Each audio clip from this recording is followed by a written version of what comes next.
do we become a people? How do we become a society where selflessness is second nature? You all have instincts. Every single one of you in here has instincts. But after instinct comes choice. You only have two choices. It's that simple. You run towards something, you're all in, or you run the other way. Like any good story, it begins in a very far away place. This place for me is Nebraska. Is anyone in here from Nebraska? No one?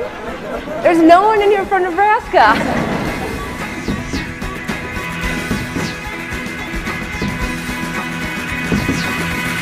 You know, last year here on Boylston Street, so many people showed strength and courage. Among them, a doctor who rushed in to help, did not hesitate, and who remains committed on making a difference. I do think it's so important to highlight what you and so many others did, which is running toward this blast to try to do what you could to help. Picture the most beautiful day in your life. Crystal blue skies, perfect weather, surrounded by kindred spirits. The ultimate high. That was how April 15th started. Now there's a very famous phrase in Boston. Right on Hereford, left on Boylston. Once you've reached this signpost, you have 800 meters left of the Boston Marathon. You're done. Your race is done. You're crossing that finish line. This is where I was when I heard one explosion and then another. I paused for a second and I asked myself, should I run towards this danger? I don't know what's ahead. Should I run towards it? This chaos? Should I stand here and just let it circle around me? Or should I turn and run the other way? And I want to ask you guys this question, the same question I asked myself. This is a very tough question to ask yourself. What would you do? What would you do in life when something challenging happens? Doesn't have to be a bomb. Are you someone who stands there and kind of just lets things circle around you? Are you someone that turns and runs the other way? Or are you someone that's all in? Are you someone that runs towards that which is challenging, which is chaotic? I chose to run towards.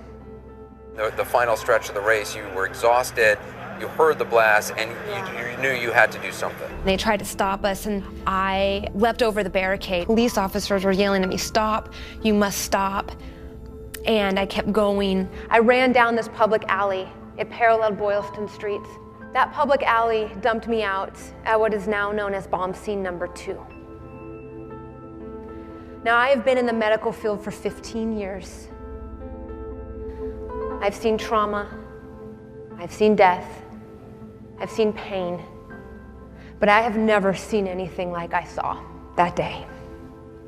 I went to work as fast as I could, treating the people that I saw, one after another, applying tourniquets, packing groin wounds with dirty towels, and doing CPR.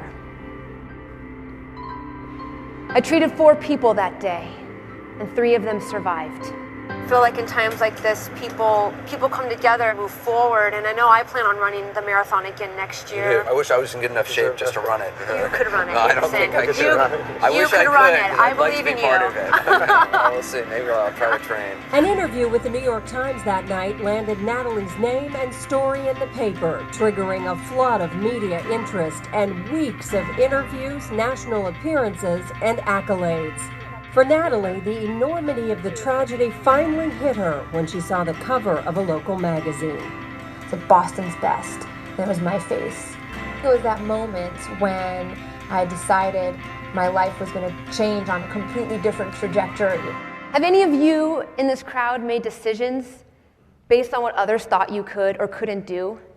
Somewhere near my 4th year of medical school, towards the end, I decided I wanted to go to Harvard. And so I stroll into my counselor, who needed to write me a letter of recommendation. And I say, I want to go to Harvard. I want to do my training at the best hospital for children in the country. You know what he said to me? People from Nebraska don't go to Harvard. Swear to God, that's what he said. You're not going to get in. Have any of you ever been told that because of where you're from, your geographic location, that you can't accomplish something? Or has anyone ever told you because of your education level or where you were educated that you're not good enough, that you're only good enough to do what someone before you has done? Those thoughts that I call internal chaos, this internal chaos, that can be powerful because that can become friction. You feel this friction in your soul, right? Like you feel this tugging in your soul. And that friction can become fuel. And if you use that fuel to give yourself courage, you will be able to do what people don't think you can. In 2011, I became the first person ever from Nebraska to be accepted into the Harvard training program at Boston Children's Hospital.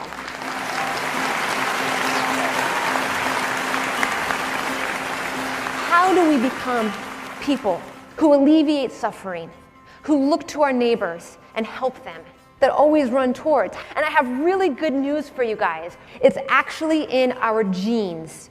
We are biologically programmed to be courageous. We are biologically programmed to be altruistic. This guy right here, W.D. Hamilton, he's an English evolutionary scientist, and he mathematically proved that the survival of a species depends on their altruism, on their selflessness, on engaging with the people around them in a manner that lifts everyone up instead of bringing them down. I want to bring it to the 21st century for you guys for just 1 second. There's a neurobiologist whose name is Dr. Grafman. He studied this question. He looked at the brain, and he wanted to see what areas of your brain light up when you do something good. That area right there, that dot is your amygdala. Your amygdala is your reward center. Your brain is wired to reward you. The more you help someone, the more likely you are to be helpful. The more altruistic you are, the more altruistic you will be. The more courageous you are, the more courageous you will be. It's biologic brilliance, and you have it. My challenge to you is ask yourself, what kind of person am I? Am I someone who runs towards? Am I someone who deconstructs the impossible? Am I someone who goes for it even when others say I can't? 2, I want you to recognize how important you are. How important you are in this common cause in which you are here for today, in which you are participating. Recognize your importance, because with that recognition, you have power. And 3rd, and this one you have to do. I will come find you if you don't do it. I want you to go for a run. I want you to go for a run. I don't care if it's 1 mile. I don't care if it's 20 miles. But I want you to go for a run.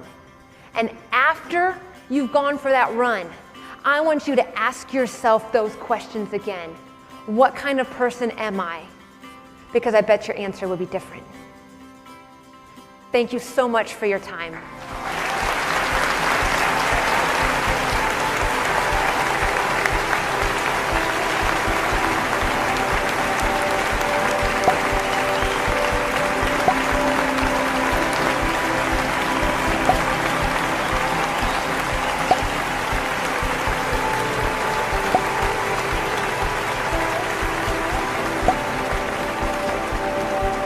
Certainly never forget your efforts and the efforts of all those. So thank you. It's really an honor to meet you. It's a pleasure. Yeah.